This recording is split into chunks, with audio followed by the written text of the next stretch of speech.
Good morning everyone. Today we are going to start chapter number 4, that is quadratic equation. So let's start.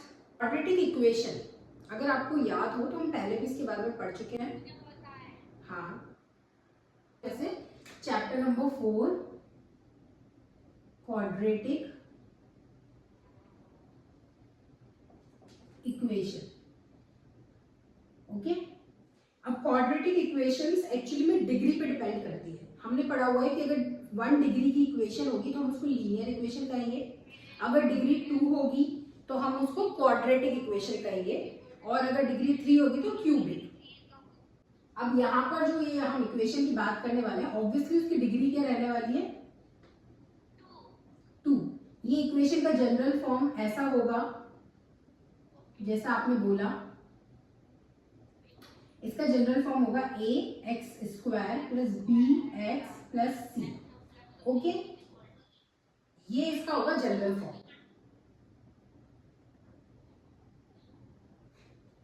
Is equal to 0 लिखना हमेशा जरूरी नहीं है. Okay, तो यहाँ पर अभी हमने जो ये लिखा है इसका जनरल फॉर्म लिखा है. यहाँ पर एक्स स्क्वायर होगा, एक्स होगा और एक कांस्टेंट टर्म होगी. एक्स स्क्वायर का कोफिशिएंट a होगा, एक्स का b होगा और c. ए बी और सी यहाँ पर नंबर हो सकता है 1 2 3 4 5 6, माइनस में भी हो सकते हैं -1 -2 -3 कुछ भी. ठीक है, और ये कभी कभी आपको ये कांस्टेंट के फॉर्म में भी मिल सकता है. जैसे आपको ए बी सी ही लिखा हुआ मिल जाए या उसकी जगह के एल एम कुछ लिखा हुआ मिल जाए. It depends on the question. ठीक है, तो अब इस चैप्टर में जो अपने क्वेश्चन आने वाले हैं वो इस फॉर्म के आने वाले हैं. अभी इससे जस्ट पहले जो हमने चैप्टर पढ़ा था वो था लीनियर इक्वेशन. लीनियर इक्वेशन मतलब डिग्री 1 की बात हो रही थी, लेकिन 2 वेरिएबल्स में थे. वहां पर वेरिएबल x था और y अपने पास 2 वेरिएबल थे, लेकिन डिग्री 1 थी. ओके, तो उनको सॉल्व करने का मेथड अलग था. उनको सॉल्व करने का मेथड क्या था? एलिमिनेशन मेथड था, या फिर सब्स्टिट्यूशन मेथड था, या क्रॉस मल्टीप्लिकेशन मेथड था, है ना, या फिर ग्राफिकल मेथड था. लेकिन इनको सॉल्व करने का मेथड अलग रहेगा. ठीक है, सबसे पहले हम कैसे पहचानेंगे कि किसी ये इक्वेशन क्वाड्रेटिक इक्वेशन है क्या? उसके लिए आप ऑब्वियसली देखोगे कि यहाँ पर सबसे बड़ी डिग्री कौन सी है वेरिएबल की. अगर यहाँ पर सबसे बड़ी डिग्री एक्स स्क्वायर है, एक्स की पावर 2 है, तो फिर वो एक क्वाड्रेटिक इक्वेशन होगी. ठीक है, अब हम इसके कुछ देख लेते हैं कि क्या क्वेश्चंस हमारे पास हैं. ओके, आपका फर्स्ट क्वेश्चन है check whether the following are quadratic equation, exercise 4.1. ठीक है, चलो एक्सरसाइज 4.1 क्वेश्चन नंबर 1. क्या क्वेश्चन है? Check whether the following are quadratic equation. आपको चेक करना है क्वाड्रेटिक इक्वेशंस हैं कि नहीं. तो फर्स्ट वाला आपका है. अब इसके लिए ना ये इंपॉर्टेंट है कि आपको आइडेंटिटीज याद हो जो हमने पुराने चैप्टर में पढ़ी है या हमने प्रीवियस क्लासेस में भी पढ़ी है, मतलब आज तक छोटी क्लासेस में. ठीक है, फर्स्ट क्वेश्चन ये है आपका x + 1 का whole square is equal to 2x - 3. तो यहाँ पर अगर आप इसकी आइडेंटिटी लगाओगे तो यहाँ पर आप a + b का होल स्क्वायर, अगर आपको याद है, याद ही है मुझे पता है, a² + b² + 2ab वाली आइडेंटिटी अगर आप लगाते हैं तो यहाँ पर a की जगह क्या आ रहा है x और b की जगह आ रहा है 1. तो हम लिखेंगे x² + 1² + 2 × x × 1 यानी कि 2x. दूसरी तरफ ब्रैकेट कैसे सॉल्व होता है? पहले इस 2 को आप x से मल्टीप्लाई करेंगे तो 2x, फिर आप इस 2 को 3 से मल्टीप्लाई करेंगे तो -6. ओके, अब इनको शफल कर लो, इधर उधर ले आओ. अब आप इसको इधर ट्रांसफर करोगे तो हमारे पास क्या आएगा? x² + 1 + 2x. 1 का स्क्वायर 1 ही होता है. ये इधर आएगा -2x और ये इधर आएगा तो +6. 2x में से 2x जाएगा तो 0 बचेगा, है ना, और ये 1 + 6 क्या होगा? 7. तो x² + 7 = 0. ओके, अब आप यहाँ पर इस क्वेश्चन में x की वैल्यू निकालने मत बैठ जाना, क्योंकि हमारा जो मेन मोटिव है वो ये है कि हम इस क्वेश्चन में ये पता करें कि ये क्वाड्रेटिक इक्वेशन है कि नहीं. अब इक्वेशन हमारे पास ये आ गई है. ठीक है, इसमें x है, इसमें एक वेरिएबल है, हाँ है, इसमें एक कांस्टेंट है, हाँ है, पर मैंने तो 3 टर्म्स कहा था. मैंने बोला था एक और टर्म होगी जिसमें x भी होगा. ठीक है, अब आप बोलोगे मैम वो टर्म तो इसमें है नहीं, इसका मतलब ये क्वाड्रेटिक इक्वेशन नहीं है. हाँ, ऐसा नहीं कि वो टर्म नहीं है.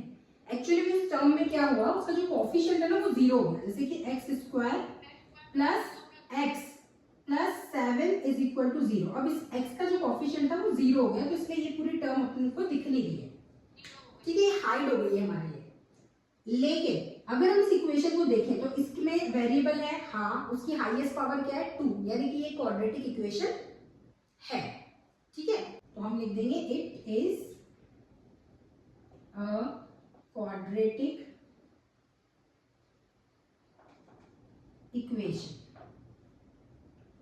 क्वेश्चन है हमारा x square minus 2x is equal to -2 3 minus x.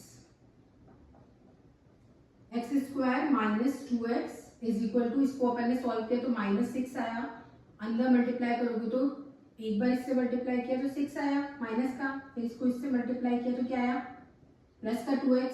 अब इस तरफ ले लो आप x square minus 2x plus का 6 minus 2x is equal to 0।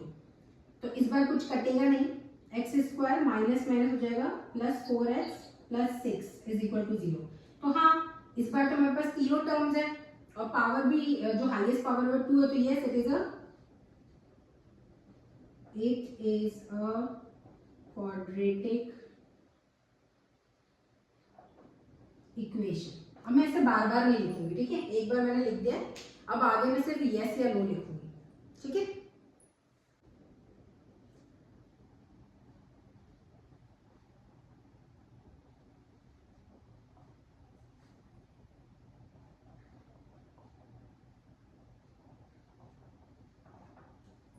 x plus a x plus b is equal to x square a plus b x plus a B.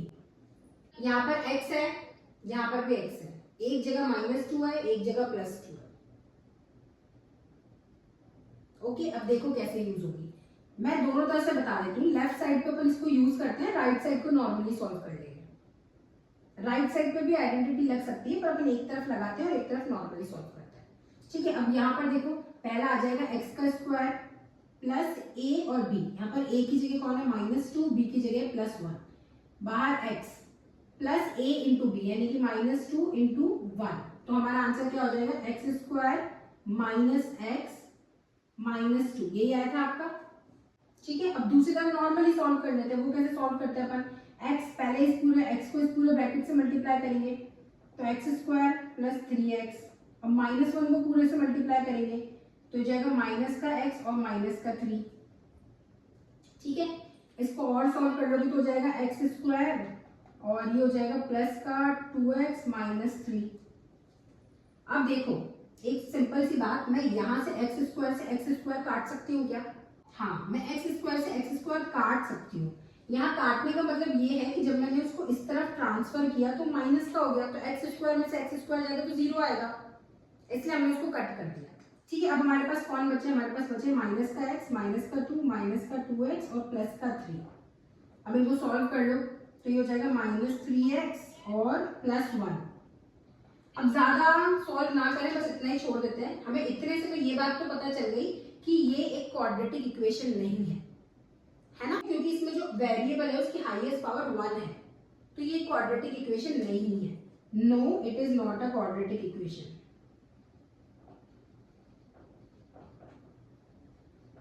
अब इसमें वो वाला लॉजिक मत लगा देना कि मैम ऐसा क्यों बोल रहे हो आप, ये भी क्वाड्रेटिक इक्वेशन है, इसमें तो बस एक्स स्क्वायर का जो कोएफिशिएंट है वो 0 है, तो वो जो टर्म है वो हाइड हो गई है, इसलिए ये क्वाड्रेटिक इक्वेशन है। ऐसा नहीं है ना, अगर हमें चाहिए कि वो क्वाड्रेटिक इक्वेशन है तो उसमें होना चाहिए x की पावर 2। अगर नहीं है, अगर उसका कोएफिशिएंट 0 है तो ये लीनियर इक्वेशन हो जाएगी। ठीक है, फिर ये क्वाड्रेटिक इक्वेशन नहीं रहेगी, इसमें ये वाला लॉजिक काम नहीं करेगा।